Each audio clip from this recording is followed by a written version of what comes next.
नमस्कार, हिमाचल बुलेटिन में आपका स्वागत है। पेश है आज के समाचार।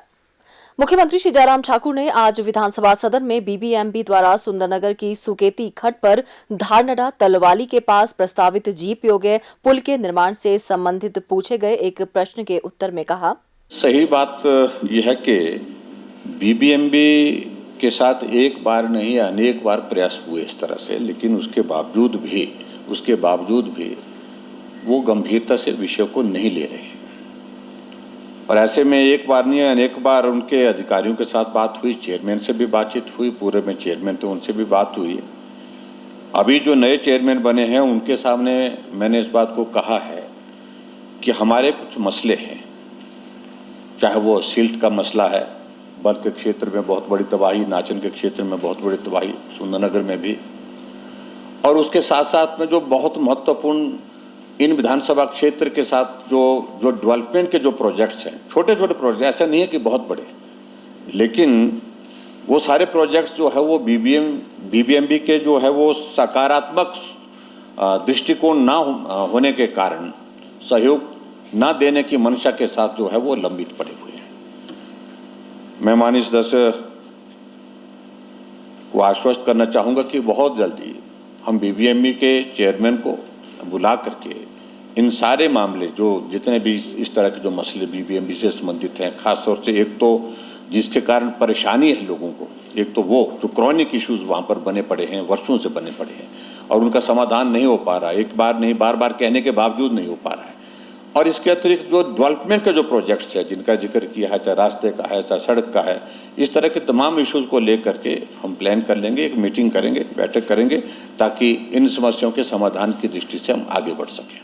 मुख्यमंत्री श्री जयराम ठाकुर ने आज विधानसभा सदन में यूक्रेन में फंसे छात्रों के बारे में वक्तव्य दिया।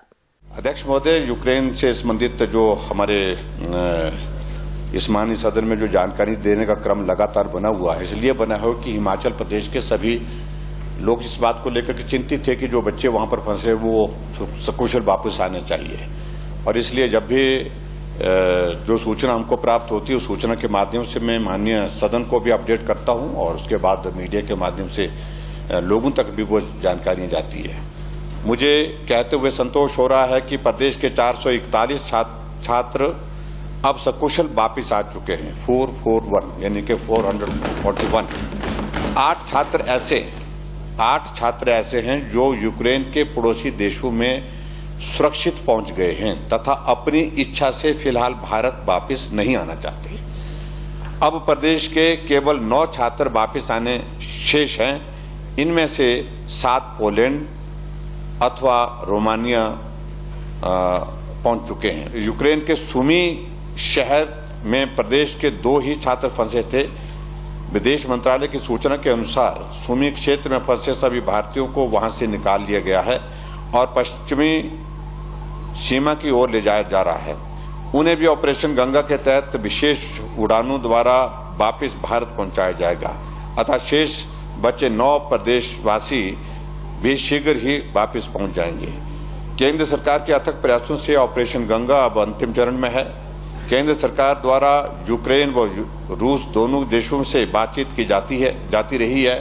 भारत सरकार के भरसक प्रयासों के द्वारा प्रत्येक भारतीय की सकुशल वापसी सुनिश्चित हो रही है। मैं इसके लिए केंद्र सरकार का आभार प्रकट करता हूं। इस संदर्भ में प्रदेश सरकार, विदेश मंत्रालय एवं यूक्रेन व पड़ोसी देशों में फंसे प्रदेश के छात्रों व उनके परिवारों से लगातार संपर्क में है। यह संकट काल शीघ्र समाप्त हो, ऐसी मैं कामना करता हूं। विधानसभा सदन में प्रस्तुत वित्तीय वर्ष 2022-23 के बजट अनुमानों पर हुई सामान्य चर्चा का जवाब देते हुए मुख्यमंत्री श्री जयराम ठाकुर ने कहा, अध्यक्ष महोदय, मुझे इस बात की प्रसन्नता है कि बहुत सार्थक चर्चा इस माननीय सदन में हुई है और मैं ये भी देख रहा था कुल 49 माननीय सदस्यों ने चर्चा में भाग लिया। 25 सदस्य सत्ता पक्ष से और 22 सदस्य प्रतिपक्ष से, सीपीआईएम के 1 और निर्दलीय भी एक सदस्य ने इसमें चर्चा ली और 17 घंटे 30 मिनट से भी ज़्यादा लंबे समय तक ये चर्चा चली। स्वाभाविक रूप से एक लोकतांत्रिक व्यवस्था के अनुरूप सत्ता पक्ष की ओर से इस बजट का अभिनंदन किया गया, स्वागत किया गया और इस बजट के माध्यम से जो बहुत महत्वपूर्ण चीज़ें प्रदेश के विकास के लिए, प्रदेश के हर वर्ग के लिए राहत के रूप में दी गई, उसका स्वागत किया गया। वहीं विपक्ष की ओर से कुछ स्वर हमको बीच में सुनने को भी मिले, जहां स्वागत भी हुआ, धन्यवाद भी हुआ, लेकिन एक परंपरा के मुताबिक एक विपक्ष की भूमिका निभाने की दृष्टि से रस्म अदा करते हुए बजट की हर बात का विरोध करने का भी कोशिश हुई और उसमें हमें आपत्ति भी नहीं है। एक बात को अध्यक्ष महोदय बार बार विपक्ष की ओर से यहाँ पर कहा गया, विपक्ष के नेता की ओर से सभी जितने भी माननीय सदस्य जो उनके प्रमुख लोग हैं, जिनमें खासतौर से प्रतिस्पर्धा है, उन सब लोगों ने प्रयत्न किया कि आउटले का जिक्र कर रहे हैं कि आउटले में देखिए कुछ जो है, जो होना चाहिए था वो बहुत कम है, बहुत कम है। तो मैं कंपैरिजन आपको देना चाह रहा हूँ। अगर आउटले की अगर बात कहना चाहते हैं हम 4 वर्षों की, अगर हेल्थ सेक्टर कोविड का इतना भयंकर दौर होने के बावजूद भी आपको बताऊँ मैं, ये सुन लीजिए जरा, हेल्थ में जो है वो हेल्थ में 13-14 से लेकर के 16-17 तक जो है 5244 था आपकी सरकार के दौरान, और हमारी सरकार के दौरान कोविड के बावजूद 10,195 94.42। पीडब्ल्यूडी में 2013-14 से लेकर के 16-17 जब तक आप थे तब तक के लिए पीडब्ल्यूडी में आउटले जो था वो था 10,430 करोड़ रुपए, और हमारी सरकार में 2018-19 से तक जो है वो आउटले है 17,131 करोड़ रुपए, 64.2%। एजुकेशन में मैं आपको बता रहा हूं ना, एजुकेशन की अगर बात करें, शिक्षा के क्षेत्र में आपकी सरकार के कार्यकाल में जो था 19,203 था और हमारे यहाँ पर 30,683।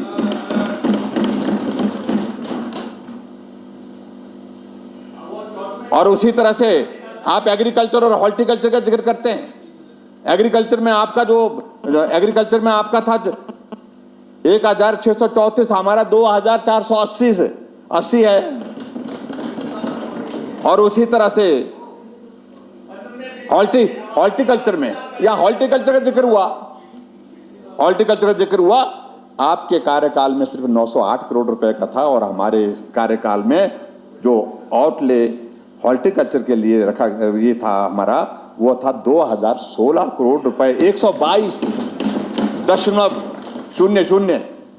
तो इसलिए जल शक्ति में आपके कार्यकाल में 7,293 करोड़ रुपए था, हमारी सरकार के दौरान जो है 11,920 करोड़ रुपए, 63.44। अध्यक्ष महोदय, अगर हम योजनाओं की अगर बात करें, योजनाओं की अगर हम बात करें तो मुझे इस बात की प्रसन्नता है कि आमतौर पर इस बात को हमने देखा है कि जो 5वां बजट होता है वो बजट चुनाव की सारी परिस्थितियों, चुनाव की जो है सारी परिस्थितियों के इर्द गिर्द होता है। लेकिन हमारी योजनाएं, जिस बात को हमारे विपक्ष के लोग जो है वो कह रहे हैं कि चुनावी बजट नहीं, ये हमारा 5वां बजट है। और हमने बिल्कुल शुरू से जिन योजनाओं की शुरुआत की, हमने 5वें बजट तक भी उन योजनाओं को और मजबूत कैसे किया जा सकता है, उनको और ताकत कैसे दी जा सकती है, उसके लिए हमने काम किया। क्या हमने गृहिणी सुविधा योजना हमने चुनाव के वर्ष में शुरू की, हमने पहले वर्ष से शुरू की,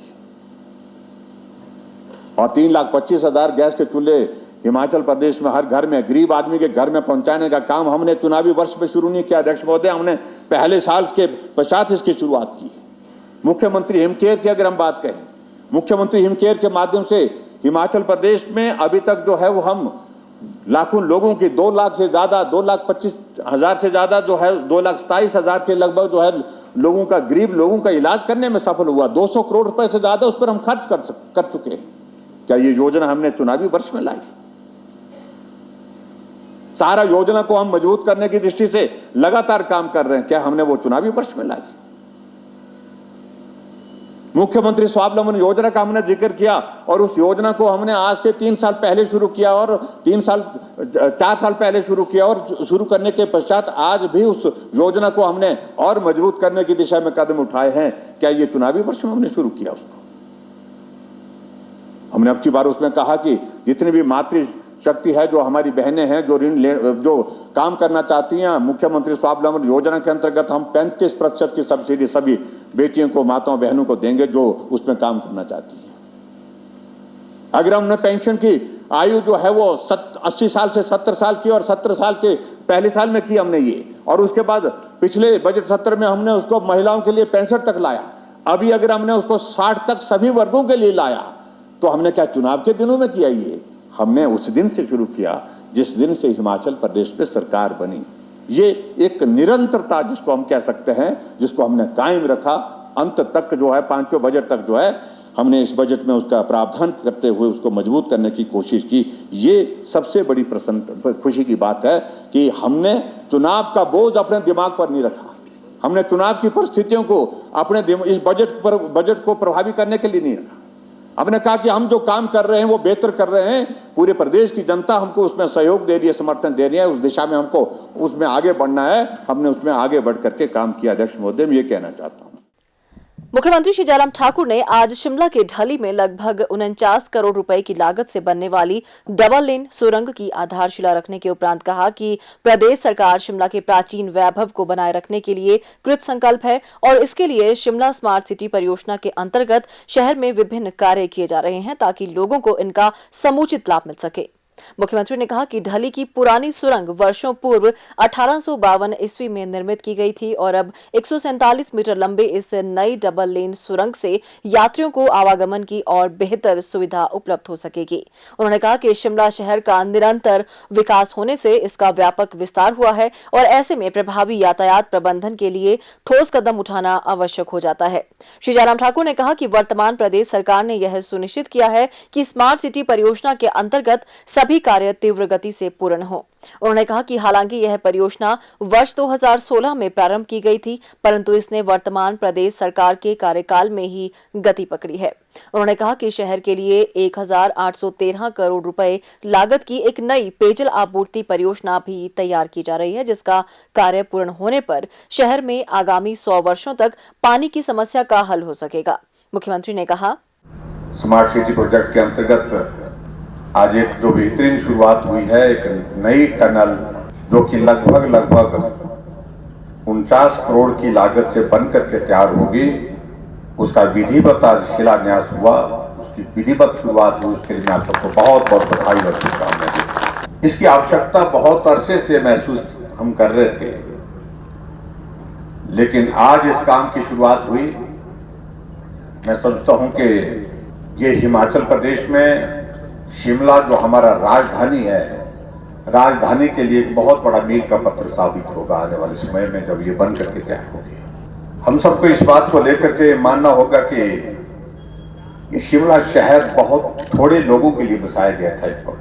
जब पॉपुलेशन बढ़ गई, जब गाड़ियां बढ़ गई, यहाँ पर लोगों का आना जाना टूरिस्ट सीजन में बड़ी संख्या में होता है और शिमला के ऐसा एक शहर बन गया जो ऑल वेदर टूरिस्ट डेस्टिनेशन है। और मुझे इस बात की प्रसन्नता है कि स्मार्ट सिटी प्रोजेक्ट के अंतर्गत हम पिछले कुछ अरसे से देख रहे हैं कि शिमला में बहुत बड़ा परिवर्तन आते जाते हम देख रहे हैं। ये शिमला का शहर जहां पानी का बहुत बड़ा संकट हो गया था, हमारी सरकार बनते ही जब अप्रैल मई के महीने में 2018 पूर्व की सरकार ने कभी चिंता नहीं की कि कितना पानी जो है वो व्यर्थ जा रहा है, किस प्रकार से हमको पानी के लिए जहां पर व्यवस्था करनी चाहिए उसको मॉनिटर करने का मैकेनिज्म क्या होना चाहिए, इस पर सोचा ही नहीं। भयंकर संकट का सामना करना पड़ा और उसी दिन हमने तय किया जब ये संकट आया था कि ये सीजन में तो मुश्किल हो गई 2018 के इसमें, लेकिन 2019 से पहले यानी कि मई के महीने से अप्रैल मई के महीने से पहले शिमला में इस प्रकार से पानी की सुविधा हमको बनानी है, और ताकि आने वाले कई सालों तक, जो 50 साल तक 100 साल तक पानी का संकट शिमला में, हमने चाबा की उस योजना का काम शुरू किया। 70 करोड़ रुपए की लागत से उस योजना के लिए उस वक्त कहा कि 1 साल से ज्यादा 1.5 साल का वक्त लगेगा, लेकिन वो 1 साल से भी पहले बना करके तैयार की। और जब दूसरा सीजन हमारा गर्मी का सीजन आया तो शिमला में सब जगह पानी था, और आज भी हम देख रहे हैं कहीं भी पानी का संकट नहीं। हिमाचल बुलेटिन देखने के लिए सब्सक्राइब करें YouTube channel IPR Himachal, follow करें Twitter @DPRHP, लाइक करें Facebook page information and public relations department Himachal Pradesh, visit करें वेबसाइट www.himachalpr.gov.in। इस अंक में इतना ही, कल फिर होगी मुलाकात, दीजिए इजाजत, नमस्कार।